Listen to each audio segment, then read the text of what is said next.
Good morning all. Today we can discuss rest portion of the testing of disinfectants, that is capacity test.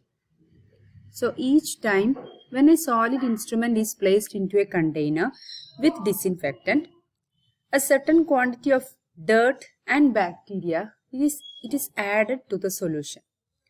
So the disinfectant's ability is to retain the activity in the presence of an increasing load. That is the capacity of a disinfectant. In a capacity test, the disinfectant is challenged repeatedly by successive additions of bacterial suspension until its capacity has been exhausted. So this bacterial suspension is added repeatedly in successive additions in capacity test. So this may stimulate the practical situations of housekeeping and instrument disinfection. The best known capacity test is Kelsey-Sykes test. So what do you mean by Kelsey-Sykes test? It is a triple challenge test which is designed to determine the concentrations of disinfectant that will be effective in clean and dirt conditions. So it is to determine how much is the concentration of disinfectant. So in this test, the disinfectant is challenged by 3 successive additions of a bacterial suspension during the course of the test. And the duration of test takes over 30 minutes to perform. The concentration of the disinfectant is reduced by half by the addition of organic matter, which the organic matter here adding is autoclaved yeast cells, and it built up to a final concentration of 0.5%. Depending upon the type of disinfectant, a single test organism it is selected, that is from either Staph aureus or Pseudomonas aeruginosa or Proteus vulgaris and Escherichia coli. So any of the test organism can be selected for this test. And each time when the organic matter is added, what happens? This concentration of disinfectant can be reduced by half. So this method, what the advantage of this method is, this method can be carried out under clean or dirt condition, and the dilution of the disinfectant are made first of all in hard water for clean condition, and in the dirt condition the dilution of the disinfectant is made in yeast suspension, that is autoclaved yeast cells. Test organism alone with yeast is added. So test organism either alone or with yeast. Alone in the case of clean condition, dirt yeast in the case of dirt condition, and it is added at a time interval of 0, 10 minute and 20 minute intervals. The contact time of the disinfectant and the test organism is 8 minutes. Now the 3 sets of 5 replicate cultures corresponding to each are incubated at 32 degree Celsius for 48 hours, and growth is assessed by turbidity. So the 3 sets of 5 replicate cultures corresponding to each challenge are incubated. So 5 replicate cultures are made and these are incubated, and the growth can be assessed by turbidity in the tube media. The disinfectant is evaluated. How it can be evaluated? Its ability to kill the microorganism at that particular concentration or lack of it, and the result can be reported as a pass or fail and not as coefficient. So the result is reported as pass. That means the ability of the disinfectant to have proper bactericidal or bacteriostatic action. Fail means inability of the disinfectant, and here the coefficient is not mentioned.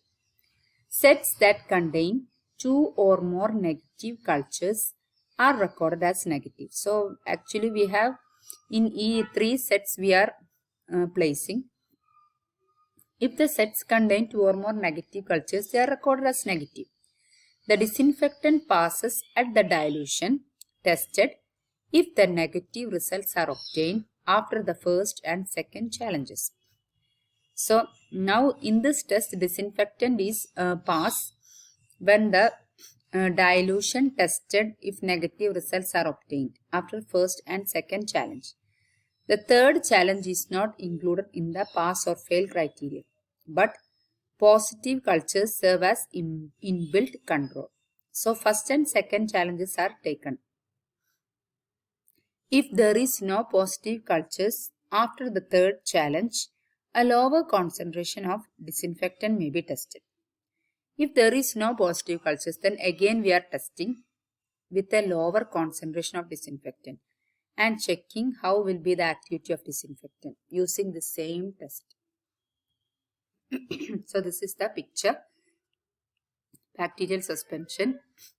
These are transferred either to clean or dirty. Dirty means autoclaved yeast cells, or clean means hard water, to which bacterial suspension is added, and it is transferring 1 ml at 0, 10 and 20 minutes to the 3 ml either hard water or autoclaved yeast cells, and from this added disinfectant it is transferring 0.02 ml to each tube, that is duration 8 minutes, then transferring 0.02 ml to each tube at duration 80 minutes, then transferring 0.0 ml to each tube duration 28 minutes. Like that we are adding, and then again we are placing only up to this, and we are incubating to check if the turbidity is present or not. So the specimen result of the test will be like this. Concentration at 1, that is first, second and third challenge. It is like this, 2 into 10 raised to 9. If 3 of this challenge gives positive result, then the test will be failed. If the one of them, first 2 challenges are taken, some of them show negative, then it can be passed. If fully negative, then the test is passed. If this one third challenge is full negative, again we are testing with the lower concentration of disinfectant. Okay, the capacity of Kelsey and Sykes gives a good guideline for the dilution of preparation to be used. Apart from these advantages, there are disadvantages too. That is, the disadvantage of this test is the fact that it is rather complicated. Next is the test for the stability and long-term effectiveness. Recommended concentrations based on Kelsey-Sykes test apply only to the freshly prepared solutions. If the solutions are likely to be kept for more than 24 hours, the effectiveness of this concentration must be confirmed. So it can be in the effectiveness of the concentration of the disinfectant kept more than 24 hours should be confirmed by supplementary test for the stability of unused solution and also for the ability of freshly prepared and stale solutions to prevent the multiplication of small number of bacteria that may have survived short-term exposure. In this test, Pseudomonas aeruginosa can be used as a test organism. Sufficient disinfectant solution, it is prepared for 2 tests. One portion, so this is mainly for those disinfectant which is kept for more than 24 hours. So one portion of this inoculated immediately and tested for growth after holding it 7 days at room temperature. The other portion, it is kept at room temperature for 7 days. So one portion is immediately inoculated, other portion is kept at room temperature for 7 days, and then it is inoculated with freshly prepared suspension of Pseudomonas aeruginosa. It is also tested for the growth 7 days after inoculation. If the growth is detected a higher concentration of disinfectant must be tested in the same way. If there is the presence of growth, then the disinfectant to be tested should be with higher concentration of disinfectant. Same test can be repeated.